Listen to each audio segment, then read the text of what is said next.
This is Homeschool Unrefined. We created this podcast to change the conversation about homeschool. This is a place where we encourage each other to do less, be ourselves, embrace natural learning, and keep homeschool simple, real, and fun. We are longtime friends, Minnesotans, and practiced homeschool parents with our master's degrees in education. We are an inclusive and non-sectarian podcasting community. We believe Black Lives Matter and affirm LGBTQ plus families. We hope this is a place where we can all learn and grow together. This is episode 167, The Reluctant Learner. We'll get to that in just a minute, but first, hi Angela. Hi. And you have this week's aha moment. I do. Drum roll. I do. I don't want to build up because we really like to just have these as more processing. So it's not always an aha. No, and so we've even thought about, should we not call it an aha moment? Just to let's relieve the pressure. This one was kind of an aha for me. Not an aha, but like a wow, that's interesting. Okay. Okay, so this, I am coming to you with a Twitter thread from like a year ago that somebody, so the Twitter thread is by David Bowles. Okay. And Advocator on Instagram, that's the handle, Advocator, reposted it like a year later. And this Twitter thread is like 13 screens long. Oh, so wow. I am going to pull out the important stuff, but then I also think a lot of it is important. So it might be long, but I want to read it. You know what? I posted it in my Instagram stories a few days ago. If you follow me, maybe you saw that. But I think 13 Twitter slides shouldn't be too much. I think you're good. It's not too much. Yeah. Okay. I'll let you in on a secret. I have a doctorate in education, but the field's basically just 100 years old. We don't really know what we're doing. Our scholarly understanding of how learning happens is like astronomy 2,000 years ago. Before the late 19th century, no human society had ever attempted to formally educate the entire populace. We are smack dab in the middle of the largest experiment on children ever done. Most teachers perpetuate the banking model, which is where kids are like piggy banks, empty until you fill them with knowledge. They also use the Lyceum model, which is learning through lectures and research. This is ineffective with most kids. So what's worse is the key strategies we've discovered, driven by cognitive science and child psychology, are regularly dismissed by pencil-pushing, test-driven administrators. Principals and superintendents flout research. He's obviously generalizing. Okay, this is his opinion. Okay. He says, things we do know. Homework doesn't help, especially with younger kids. Students don't learn a thing from testing. Most teachers don't either. It's supposed to help them tweak instruction, but that rarely happens. Spending too much time on weak subjects hurts. Which, wow. Yeah. Okay. Do you want kids to learn? Here's something we've discovered. Kids learn things that matter to them either because the knowledge and skills are cool or because they give the kids tools to liberate themselves and their communities. Maintaining the status quo? Nope. Kids are acutely aware of injustice and by nature rebellious against the systems of authority that keep autonomy away from them. If you're perpetuating those systems, teachers, you've already lost. They won't be learning much from you, except for what not to become. Sure, you can wear them down. That's what happened to most of us, isn't it? You saw the hideous flaw in the world and you wanted to heal it. But year after numbing year, they made you learn their dogma by rote. And now many of you are breaking the souls of children too. Whoa. For what? It's all smoke and mirrors. All the carefully crafted objectives, units, and exams. We don't know how people learn. We barely understand the physical mechanisms behind memory, but we do know kids aren't empty piggy banks. They are brimming with thought. The last and most disgusting reality, the thing I hear in classroom after classroom, education is all about capitalism. You need to learn these skills to get a good job. To be a good laborer, to help the wealthy generate more wealth while you get scraps. That's why modern education is a failure. Its basic premise is monstrous. Why should I learn to read, Dr. Bowles? Because reading is magical. It makes life worth living. And being able to read, you can decode the strategies of your oppressors and stop them with their own words. Whoa. Boom. Oh my gosh. I feel like we could have a whole episode about this, about this Twitter thread and pick apart each of those slides. I know. We're not going to do it justice because in I wanted 2 to minutes. say, yes, I wanted to say something about each one. I know. There's a lot there, Angela. Wow. There's a lot there. And it's, he has a doctorate in education. He researches this. So like he has some authority. Obviously he's, saying some harsh things about educators, who are all like trying their best in the system. Like I feel like teachers and administrators, to varying degrees know this stuff. Yes. Oh yeah. Absolutely. But they can't change it. Yep. They're in a huge system that it's like changing the rudder of a huge ship, right? It's just so much work. And I remember kind of educating my husband on this when I was a teacher. Oh.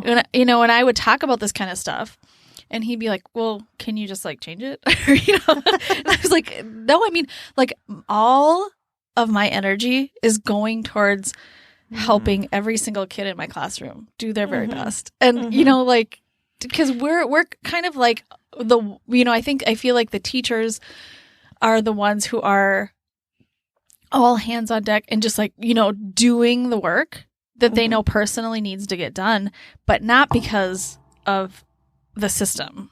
They're doing it because they see it, the need, right? And so there's this big system that they're actually like, they're just not compatible almost, I think, a lot. So, I feel like teachers are already too worn down and worn out to tackle the system. Yep.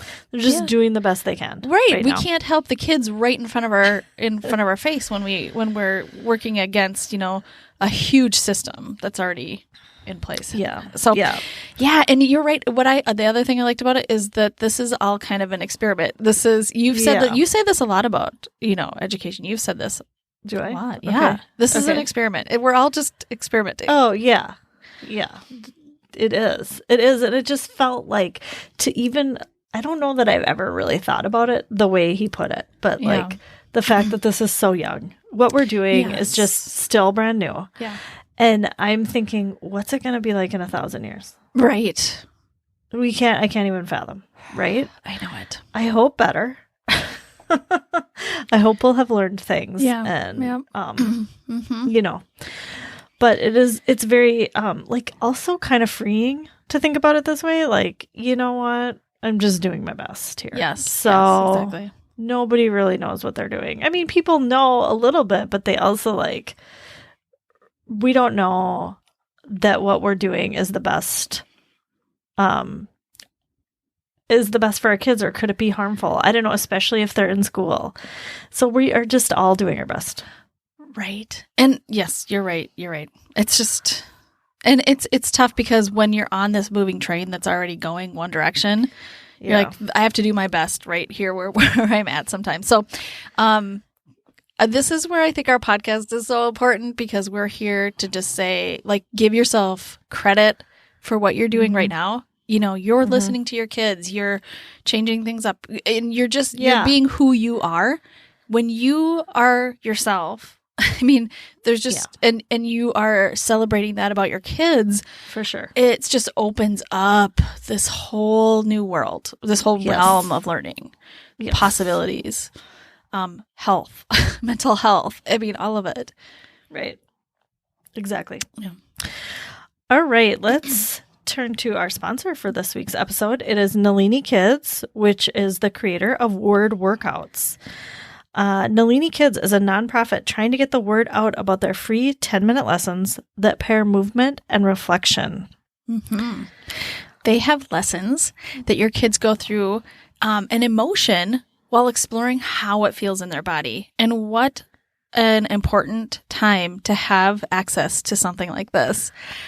You can look up something like anger, courage, and there are these 10-minute lessons. Usually there's like the very first couple minutes are movement, and then it's like kind of learning about how that emotion can work through your body. And it's just so wonderful. For sure. Mental health is so important right now. We talk about that all the time. We are talking about that in our families all the time. It's not something that is usually emphasized in lessons. And so I feel like this is really important and a quick and easy thing that you can do with your kids. Yes. And it's free. So they've created this free resource for us, and I think we should take advantage of it. Which is just amazing. This can be like the backbone of your learning. Once you have these skills of identifying and working through your emotions, there's so many other things you can do. And so what a great way to start, end your day, or take a break in the middle. For sure. Awesome. You can go to wordworkouts.org. That's WORD workouts.org. All right. And also, we wanted to remind you that we have a Patreon website just for supporters of our show, that we do lots of extra content. At least once a week we have, or I should say 4 times a month at least. And then beyond that, we do often do more than that. But this week we are going to be recording an LTW Extra. So if you like to listen to our LTWs at the end of our episodes, we have a special episode every month in Patreon just for all the other things we're loving. Right. And so if you join today, you'll see that already these episodes come right to your podcast app. They're very easy to listen to. And we would also appreciate the support of our show because it helps keep us running. Mm-hmm. So thank you for that. Yeah, and you can find that at patreon.com/homeschoolunrefined. All right, let's move on to our episode topic, which is the reluctant learner. Yep. This is, I think, a super hot topic. I think this is something that we see so often. If you go to any homeschool social media group, Facebook, whatever, I mean, so many of the questions are, how do I get my kid to blank? My child doesn't want to do this. There's a lot of reluctance. There's a lot of reluctance. And I think this is, common in homeschool. And so that's why we're talking about it here. It's also common if your kid is in public school. Yes, it really is. Any traditional school, kids a lot of times don't want to learn the thing that you think that they should learn. And so we wanted to talk about that for a whole episode because we know it applies to probably everyone. Yeah. So we'll start with why our kids might be reluctant learners. Yeah. And then also we'll move on to what to do if that is the case for you. I do think, especially in homeschooling though, there is this sense of security and being able to feeling empowered maybe to voice your opinions, and it's a safe space. So you might even hear it more. I think, in a public school or in a school setting, I think kids often can, hold it together. And then, they may not want to do the thing, but they'll do it because it's like the peer pressure of, doing the thing. But at home, there is this idea that I can talk about how I'm feeling about this. Yeah, I mean, we teach them to express their emotions. We do. So they are doing that, and they are comfortable with you as their parent to express their emotions. Mm-hmm. That is a good sign. That's a really good sign. That means you're doing a really good job if your kids are expressing their emotions to you because they feel safe. Mm-hmm. In a school setting or any other kind of if your kids are in a class or something where there's a different adult, they aren't as comfortable with that adult. Yep. So they aren't as comfortable venting their frustrations or emotions. And so when they do that at home, even though it's really hard, you can pat yourself on the back a little bit. It's so true. True. Yeah. Okay. So one of the reasons why I think you're going to have a reluctant learner at home might be because maybe we have focused on the results of something versus the process of actually learning and enjoying it. And this is how probably a lot of us grew up. The traditional education system is very much results oriented. And so even though we may not intend to do that at home, that might be just a natural thing that happens, is that we are working towards some kind of result, and that can put some kind of pressure on the child that it's not about what I actually enjoy doing, or that I'm going through this whole process of doing the learning, but it's like this end thing that I have to show you at the end. And that may be the thing that trips a child up. For sure. And so you might be thinking, well, I don't do grades. I don't grade stuff. That's something I'm not doing in my homeschool. But maybe you are wanting to finish the book. Maybe you are wanting to spend a half an hour on the subject every day. Maybe you are wanting them to do some sort of project to go along with what they've learned. Get a certain number of lessons done before December or something. Yeah, and so that can take the enjoyment of learning away, and it can reveal that maybe what you really want is to just like finish this, or say you did it, or make yourself and your kids feel good about doing it, or something like that. Yeah. And I don't want to, there's no shame. I've done that many times. Totally. So if that's you, it's okay. But it's just good to be aware of these messages that we're sending our kids, even subconsciously when we don't realize it. Another thing that is very common, and I've seen this in my family a lot, is that they're just not ready for the thing that you're teaching, or that you have planned for that day. It could be that they're hungry when you always, do during that math time or whatever. They might be very hungry, tired. And it might not, there's just so many nuances to all this. It could be that they're tired. That's their dip in their energy during the day or something, there's just so many reasons why they might be tired even. They may have gotten a lot of sleep the night before, but still, there's lots of other reasons. It could, like I said, it could be the time of the day that's just not working, that just an adjustment of time might work. Or maybe, and I think this is huge, they're not ready because they're mentally and emotionally not ready to do that thing. And even though it is like maybe a third grade thing, that this is in the third grade curriculum and my child's in third grade, so we need to do this thing. But I think that's very prescriptive, and it's something that people who may not even know third graders put in that book, and they definitely don't know your third grader. Oh yeah. That's so right. So I think that's maybe the most common thing. Right. And you have the freedom, because you're homeschooling, to not do that third grade thing. Yeah. That might be too hard. You can wait till fourth grade. You can wait till fifth grade. You have that freedom to do that. And just because the book says that does not mean if they happen to go to school next year that they are going to be behind. Because absolutely not. Every school is different. Every school is different. Every setting's different. Yep. And also, I think what has helped my kids to adjust to school from homeschool, the kids who are going to school, is their ability to think. They know how to process and do things. They know how to learn. And so it really, to be honest, does not matter what topics you've covered or not covered.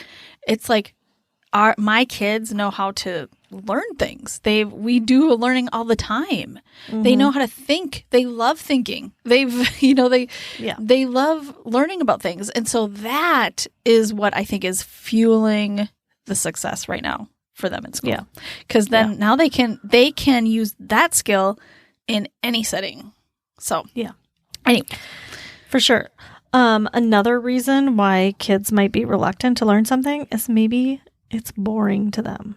Maybe they're not interested in it. Maybe you're interested in it, or maybe you think they should want to be interested in it. Do you think but they're are not. you talking about the topic or the way they're learning? Oh gosh, both. Yeah. Okay. I was talking about the topic, but I also think it applies to the way that they're doing it. Maybe the way that you're learning about it is boring to them. Maybe they don't like to sit while you read aloud. Yes. Maybe they need to be moving. Maybe they don't like to be moving, and maybe they want to sit and cuddle on the couch while they just read about it. Maybe they'd rather watch a movie about it. Maybe they'd rather play an app to do it. Right. Either subject-wise or learning style-wise, yes. it just might not be a right fit for them.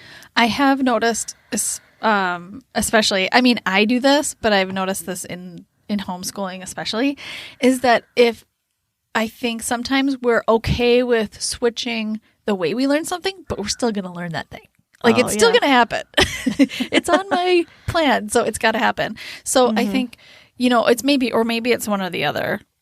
Maybe we're rigid about one thing, but not about the other. And I think it's more, about listening to your child and learning what they really need. Right, because maybe you're requiring something that's unnecessary. Yeah. Most likely. Probably are. Yeah. I mean, that thing that you think is so important, you should really try and examine why you think it's so important to do right now. That's a good question. Yeah, I mean, really good. I think that should have been our thesis. It's okay. We probably should have started and ended with that. But yeah, why do you think it's important to require this thing? Are you using the word require? We probably shouldn't even use the word require, but I feel like, and this kind of goes into something else, which is like, I've said this before and I'll say it again. If they're like under high school age, what's really important? Like, what is really important for them? This is where you have lots of flexibility. Your kids have really, truly the creativity to learn what they are interested in when they're under high school age. Right. They really do. And so I guess I would really examine why you think this thing is necessary and maybe have a conversation with your kids about it. I think that's so important. Also, I think requiring or well, I shouldn't say requiring, but like just going too far in depth or maybe overdoing whatever the subject is or the learning that you wanted to have happen is like, I think we can overdo it as homeschool parents, especially. Like, I mean, I'm sure some of you have heard me talk about, Amelia Earhart and how my oldest was like into Amelia Earhart for like a hot second. And then I, of course, went to the library, got all the books about Amelia Earhart, all the documentaries. And we just like watched all the things and read all the things. And like, she wasn't even that into it anymore. Did she tell you that too? She's like, I just liked that one book that I read, and it was cool. And and that's like Next she wanted time I to won't take tell you when I like a book, Mom. But multiply that times like 100 because that's happened so many times. Oh yeah, in our home, so many times. So I'm like, oh, you like Legos? Okay, great. Let's get lots of Legos. Let's get all the books about how to build out the Legos. Or, yeah. Totally. I've done that too. Dude, let's take a class on how to, building. I mean, just sometimes taking the class is what kills the learning, which, it does. It does. That happened to me. Yeah. So, and it might not be even just like it's too much, but it's just like it becomes more adult focused. It's like those are all the things I wanted to do with the topic of Amelia Earhart, rather than like really listening to what my daughter wanted to do. Right, because let's face it, we're kind of in this for ourselves too a little bit. Like, we're like, oh, good, I get to learn all the things that I never got to learn before that are so interesting to me too. And you know what? I never got to learn about Amelia Earhart. I would love to watch all these documentaries. Yes. Isn't this going to be great? And it would be like, I can see why we do this. Like, I can see why we do this. Oh, totally. Because we are also so interested. But we really just have to take stock. Maybe you can talk about Amelia Earhart like you said, with one book, or maybe you can talk about World War II for 10 minutes. Right.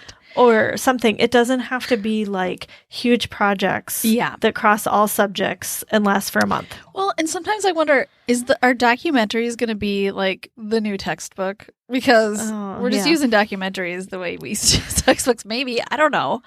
But are we just switching them out? I mean, maybe. Yeah. And I think sometimes topics are just meant to be introduced. They're not meant to we don't need to become experts in all these things at such a young age. I mean, I feel like as an adult, we might be like, I'm really into this. I want to get really good, or I really want to know this stuff. But we're adults. Like, that's different than a 7-year-old or even a 12-year-old. That is so different. And we have to differentiate the needs and interests. All right, let's move on to what to do when your kids are reluctant, or when you have a reluctant learner, maybe about one area or subject or all of them. Yes. I want to say, I think probably the biggest thing might be just to not do it. Oh. Just don't do it. If there's a reluctant learner in your home, they don't want to do that thing, maybe just don't do it. Or wait. Or just wait till it's the right time. Yeah. I think that's probably the number one thing that you should do. Yeah. Because this should be enjoyable for all. Learning is fun and exciting. And I think sometimes we have to catch them at the time that they're most interested, and we don't know when that's going to be either. Exactly. So I think it's really important to kind of be in tune with where your child is at as far as their interest level in a subject. Yes.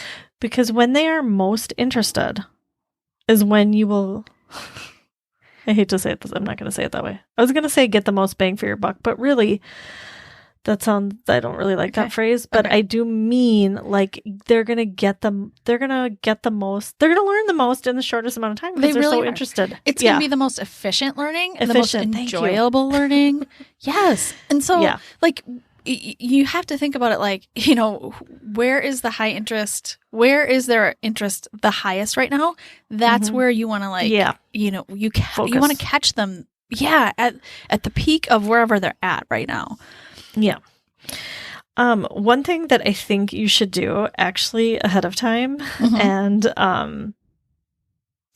so like before your child becomes a reluctant learner is to ask them like what their goals are for the year and what they want to learn, right? And so I tried to do this with my kids every year. Sometimes it worked better than others, but before they get into the school mode, ask them what they're interested in learning, and then try and focus on those things. And if your child says, I really want to learn fractions this year, and then you get to fractions and they are not really into learning fractions, you can go refer back and say, you said you really wanted to learn fractions this year. Let's talk about that. Yeah. Do you think we need to wait a little bit? Are you still really interested? And maybe the way we're doing it isn't working for you? How do you think we should tweak this a little bit for you? Or what do you think about this now? And so then you're collaborating with your child on this thing. I like that. I like that line of conversation that you just went through, because I think what can easily happen is say it in maybe just a different tone. Like, you said you wanted to do this. So we're doing it. So you can't complain anymore, which is not what we're looking for at all. In fact, it's more just like, okay, remember this was important to you. So I want to help you reach this goal that was really important to you. So let's talk about all the things we could tweak, we could change, we could make it so that you understand it better and it's doable. Maybe you just do one lesson or one problem a day or something. Maybe you get out manipulatives. Maybe you know, whatever. There's just lots of choices there, so that it doesn't feel shaming or like they made a big mistake. They'll never make a goal like that again because they don't want to feel like held responsible for that. So I really like how you used that language to empower them, to help them figure it out. And I think that's a big part of this whole thing is self-awareness. When our kids know what they need and want and how they thrive, what works best for them, oh my goodness, like how awesome to be able to know this stuff as a child. And so that when you become an adult, you have all this information about yourself and you know how to proceed so much better. And, I just think I never had this kind of learning growing up. Right. And it, has taken me so long to figure it out, how to even verbalize what I need a lot. Yes. Let alone know. But just like to verbalize it is another whole thing. So, oh my goodness, what a priceless tool you can give your child to be able to know what they need and then and follow through with it and do it and be heard and feel this is normal. I know what I need, or I can get help figuring out what I need, and I can verbalize that, and then I'm heard and things change as needed. That's huge. That's huge. Yeah. In full transparency about that, I was going to say that when I talk with my kids about our goals for the year, if they don't talk about like reading, I usually say like, and these things are important to you. I have a few things that are important to me too. So can we collaborate on that? And so I will say like reading is really important to me. Reading, like listening to a book is important. So how would you best like to do that? Would you like me to read to you? Would you like to read with your siblings or read alone? Would you like to listen to audiobooks by yourself? And then I give them that freedom in the thing that I think is really important. Are the books I pick out not that great and you want to pick out your own books or, or whatever it is? Or do we need to try a different genre? Right. And I think, so anyway, I think there's a way to kind of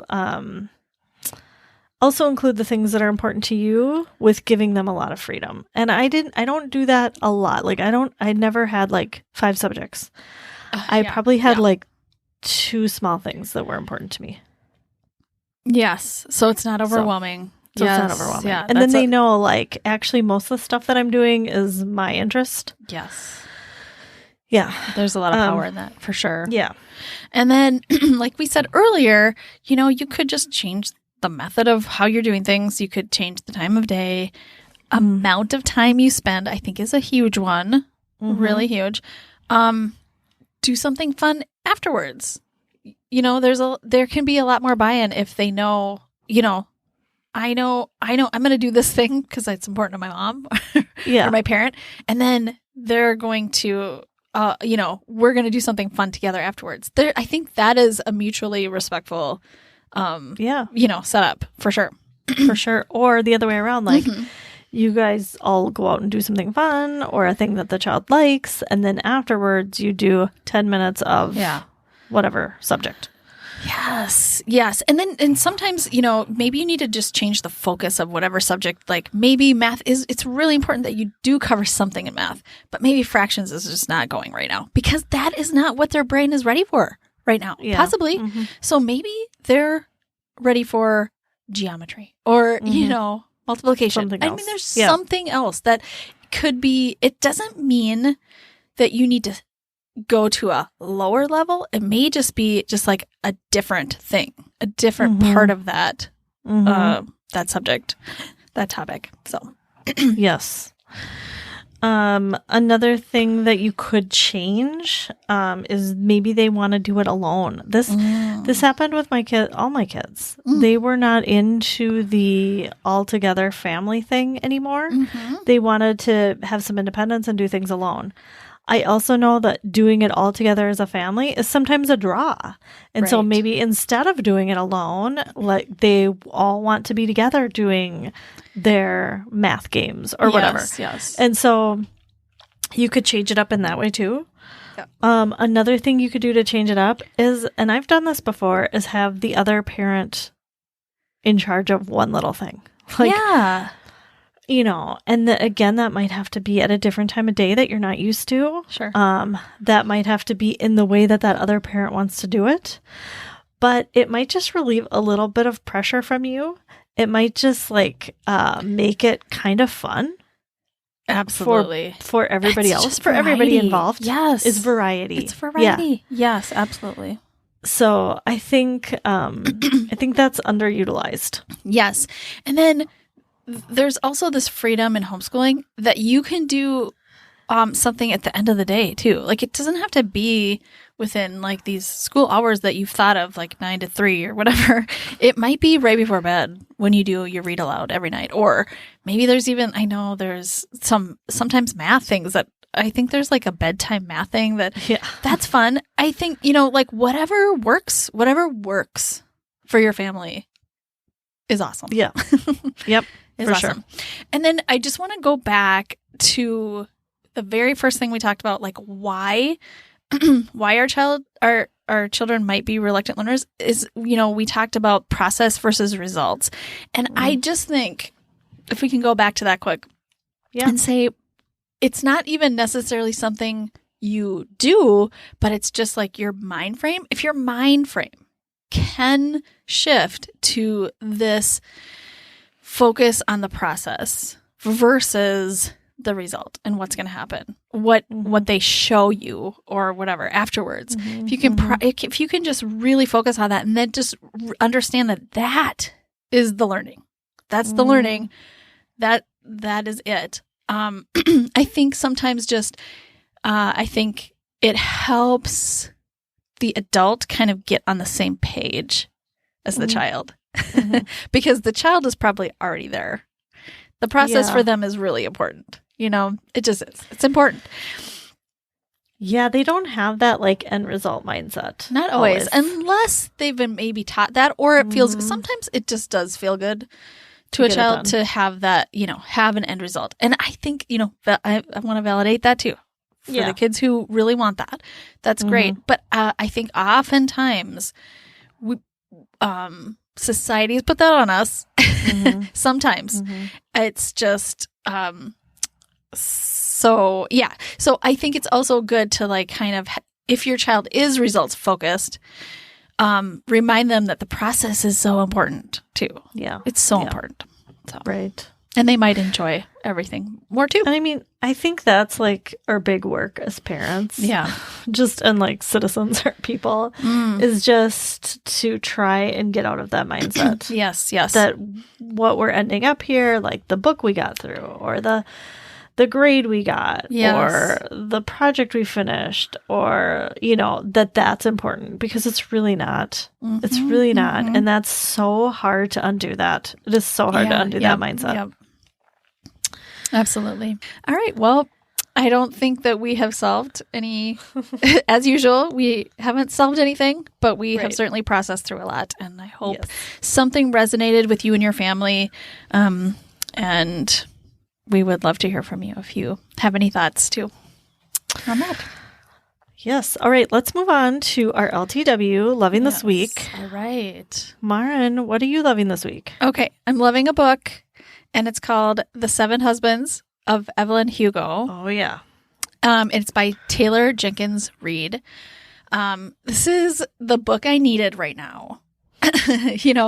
There's been a lot of stuff, a lot of big transitions in our family right now. I mean, it is, I feel like I, really have to be present and on with my family. And this has been just like the perfect escape for me. Yes. It's about a kind of aging and reclusive Hollywood movie icon, Evelyn Hugo, and she wants to do a memoir of her life and just reveal like everything about her life. And she picks this journalist who is not very well known. She's like not a big deal, Monique, and Monique is wondering like, why did you pick me? And anyway, as she tells Monique her life story, it's revealed. Why she picked her. And so it's just the story it's this just epic story. It's her whole life, and it's so interesting. And I just loved every minute of it. Yeah. I read this book like a few years ago and I felt the same. Yeah. I think this is a must read. It's a great fiction to just sink your teeth into. Yes. I loved too that Evelyn Hugo had she had 7 husbands. It's in the title, right? Yep. And when you think of somebody with 7 husbands, you form judgments probably about like, why did they have 7 husbands? Mm-hmm. And I think this book does, obviously a really good job of humanizing her and somebody like her who, what was their life like that led them to be married and divorced so many times? Yep. And you really, it creates a lot of empathy. For me, it did, at least. Yeah, absolutely. Taylor Jenkins Reid also wrote another, I think it was one of our LTWs a long time, or maybe a year or two ago. It was Daisy Jones and the Six. Yeah. Yeah. So also about, it was about a band, right? Yeah. And their story of this band, and each person in the band, and which was so interesting. This one, I have to say, captured me even more than that. Yeah, I think me too. Yeah, me too. Yeah. Okay, how about you, Angela? What are you loving this week? Okay, I am loving a true crime podcast series, short series. I don't know the name of it, but whatever. I don't know the category. It is called Suspect. Okay. It actually was just released, I don't know, maybe like a month or so ago. And it's got 9 episodes. And it is the story of Arpanet Janaga, who was murdered in Redmond, Washington in 2008. Oh, wow. And it happened that she lived in this apartment building. And this is all in the first episode. She lived in this apartment building. And it was Halloween night. And they had, their apartment building had a Halloween party, like a lot of the residents did. And so the residents were like going to each other's apartments and drinking a lot. These are young adults. She was like 24. They were drinking. They were all dressed up. They were staying up late. And then she was murdered that night, later, after she went to her room. So it's about the case. And it's also a lot about the criminal justice system and how it is sometimes unfairly targets Black men. It is also, what was so interesting to me about it was about DNA, which, I thought DNA, like when you found DNA at the crime scene, that meant that person like did it. Okay. But actually DNA has progressed so far now that our microscopic DNA is on everything. So if you like touch a doorknob at the Target, your DNA is there and it will pick up. Oh, wow. And so somebody will pick that up? Yeah, they can pick that up now. Oh. So like across her apartment, there was lots of DNA from lots of different people because people were in and out of her apartment. Sure. It's not like, and so because there's so much DNA everywhere now, you can't just say like that because this person's DNA was there that they did it. Right. Really. Right? Right. Because like your DNA and my DNA is probably everywhere on things we've touched. Yeah. Right? Yeah. So I didn't know that we'd progress that far. And so it's about that too. And I just thought I needed something to binge. I needed something to capture my attention. And this does that. It reminded me a bit of In the Dark Season 2. It reminded me a bit of that. And it's just, I don't know, it's really well done. I don't know. I found it I Googled true crime podcast. That's what I did. Oh, wow. I Googled true crime podcast. Wow. And this was the first thing that came up. And I was like, all right, I'll listen to it. It's really good. I'm like, why have I not heard about it before? I don't know. I don't know if it's because it's new. Well, maybe there we will are a start lot to of hear true about crime it. podcasts. I know. So maybe it's just But some of them are great. Like, Yeah. everybody's trying to do them. Agreed. You know, like, and some of them are not great. This is very well researched, very well reported. Okay. They've been working on it for years. So That's awesome. it's really, really well done. Okay. As a reminder, we have a Patreon episode coming out that has more of our LTWs. It's an LTW Extra just for our patrons. And Patreons get to join this amazing group that we have. It's $5 a month. Go to patreon.com/homeschoolinrefined. All right. Thank you, everybody, for listening. You can follow us on social media. We're on Facebook and Instagram at Homeschool Unrefined. We have links to everything that we talked about, either in your podcast app or on our website, which is homeschoolunrefined.com. And we will see you next week. Thanks for listening. Homeschool Unrefined is created and produced by Maren Gorse and Angela Sizer. Amanda Ginn is our content and marketing strategist. This podcast is listener supported. Join our growing community at patreon.com/homeschoolinrefined. We donate 10% of all Patreon income and product sales to The Conscious Kid, a Black and Brown-led organization that has been instrumental in our own evolution and in leading the way in both ideological and tangible change with their work in parenting and education through a critical race lens. No matter how you homeschool, you are exactly who your kids need. You're doing great.